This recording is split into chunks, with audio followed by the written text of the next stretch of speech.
So on the 1st of July we are celebrating Employee Ownership Day, and it's a real opportunity for us to celebrate what makes this company a success. And for me, I think that's the people in the organisation, because not only are they talented inside of work and committed and fun to be around, they're also really interesting people outside of work that get involved in all sorts of activities and adventures, and I find that really exciting. So we're putting together a class of 2016 book, so it's like a yearbook that celebrates all the staff in the organisation. I think the idea of doing a yearbook for Treglown, where everybody in the company is represented, is a fantastic one. It means that we can include everybody in something which embodies Treglown as a whole. So we're really hoping you'll take part by completing a short little survey. And just to give you an idea of what it is we're going to be doing, this little video will help.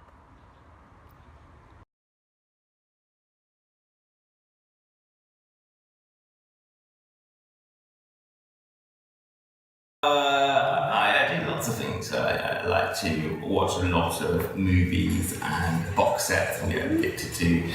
I can devour a box set in a weekend sometimes, so that's quite good. But I also like going down to pubs and restaurants and shopping, lots more shopping. Yeah, I like going out and having fun. Biggest thing I do, obviously my life's divided between two things, my family life and then my own life, but for me personally I write. So I'm writing a novel, nearly finished, 3 years this September, hopefully do it, edit it, and I'm really into creative writing. I don't have a lot of spare time, I'm always so busy, but the things I do most are, I do a lot of art and illustration. I enjoy being in my garden. I volunteer as a school governor, so I do a lot with that. So yeah, that's how I mostly spend my spare time. Being outdoors when I can, and when I can't, staying indoors and sketching. Fun. Yeah, fun, there's a thing. Well, you see, fun is kind of overrated, really. Not many people know. I think everybody knows that I'm training to be a private pilot, to have a pilot's licence, so I'm learning to fly. It's a mix of things. It makes me sound very fit and healthy, which I'm not, but I am a dinghy sailor in a local club in Portishead. So we go dinghy racing most weekends and some evenings. I've always done mountain biking, so I do a bit of mountain biking as well. And once in a while play golf. Tell me something about you that perhaps not many people know. Okay, well, I'm from Japan and I'd like to keep the tradition going, and sometimes I like to make origami. Okay, so not many people know, but I'm a grade 8 drummer. Been playing drums since I was around 6 years old, so I like to sit down and play on my drum kit. Probably for half an hour to an hour a day. What are you making there? I'm making a crane. Brilliant.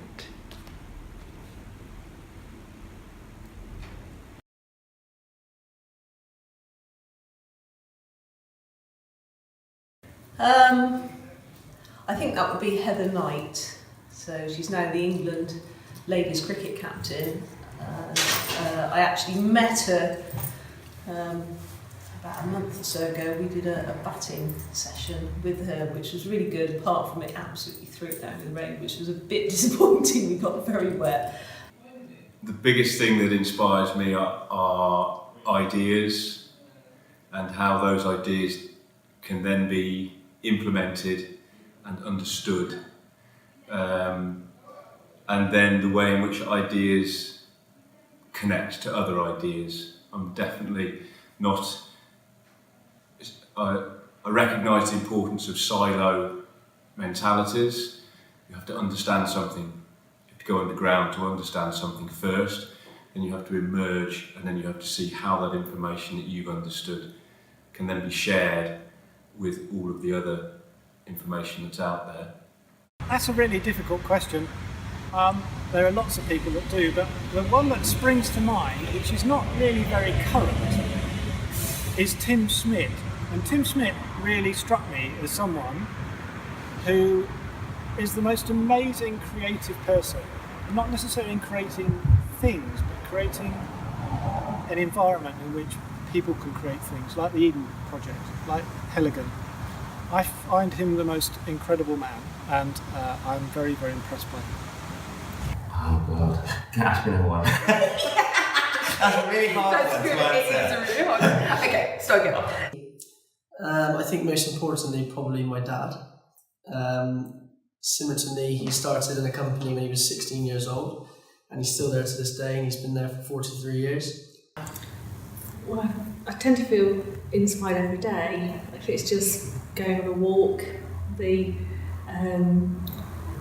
sight of, things in nature, the power of nature, or it might be something I've read, something empowering that someone's put on Twitter or in paper. That's what tends to inspire me. I don't think I could say one thing. There's lots of things I draw inspiration from. I guess it's probably the inspiration generally comes from just trying to do better, and that's why certainly working in healthcare field and things of what I do. It's you're doing better, and so actually you touch a lot of people by doing that type of building. So rather than a who or a specific, it's more a case of the doing good and making an impact on more people's lives than probably most other building types, I would say. Great.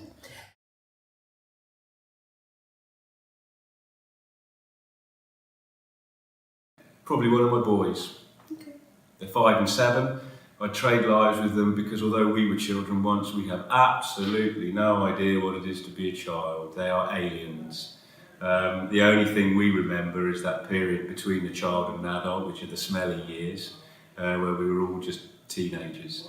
But I think I would, because rightly or wrongly, we always view them as being pure and honest. And in some respects, I think they're not entirely. I just think we misrepresent and misread them, and not intentionally, but it would be lovely to live in that environment again, because all we have are memories and impressions and shadows, etc., of thoughts about what it was like. I think I'd like to inhabit that space again, that immediacy, that level of play. Being a massive football fan, I would be David Beckham.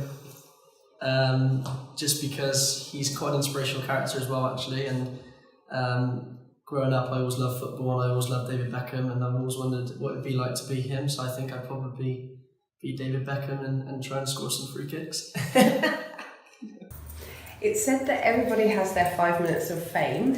Have you had yours yet? And if so, what was it? Oh, crumbs. I don't know.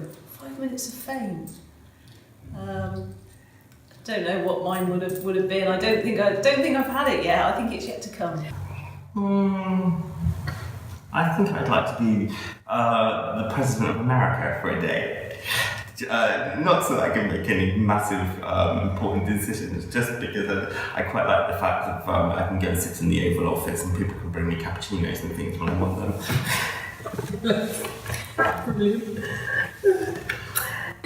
If you could be the leader of this organisation for a day, what would you change? Not a lot, I think. I think it runs really well.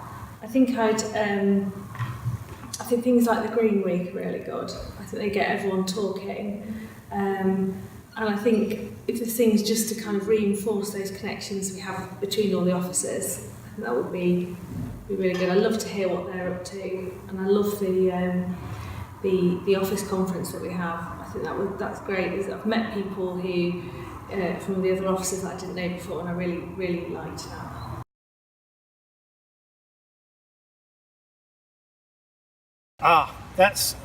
There's a long list, but probably the most interesting place was the Uros Islands. And the Uros Islands are in Peru, where people live on floating islands of reeds. And the thing that struck me more than anything is the kind of almost relaxed atmosphere they have about their own children disappearing through the reeds into the water, never to be seen again.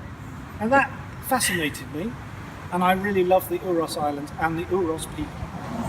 That would be New Zealand, only because it's a long way away. And we toured round, we took 19 days and we toured around both North and South Islands, and it's just a fantastic place to go to. So.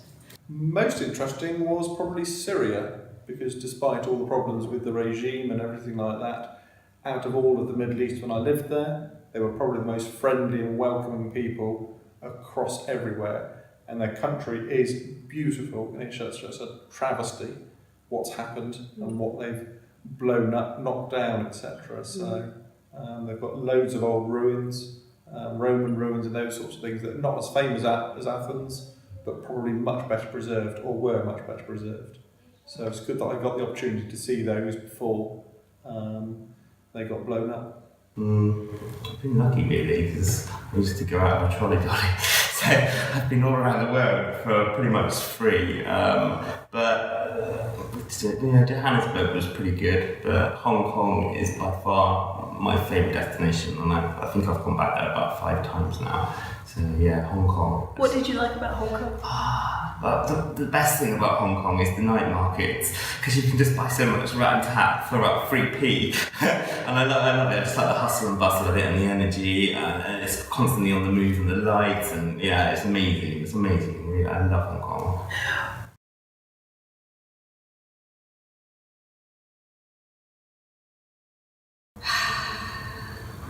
I'd probably like to be, I'm quite short, so being a giraffe would be quite nice.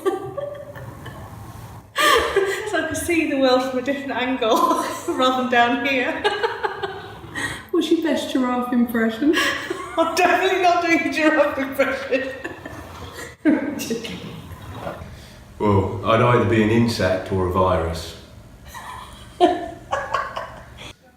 My wife keeps asking me that because she keeps saying she's a panda. So I don't know. I think I'll probably be a bird of some sort. I think that freedom and that flight and seeing things from a different perspective. So I don't know which one. Probably a bird of prey or something a bit cooler. Very cool. I'd like to be something like a lion, something like that. What's your best impression of a lion? Rawr. Not fiercer. No, I'd be a very friendly lion. Our cat, for sure. What's your best impression of a cat? Meow. Rubbish, isn't it? Meow. Can we have a better cat impression, please?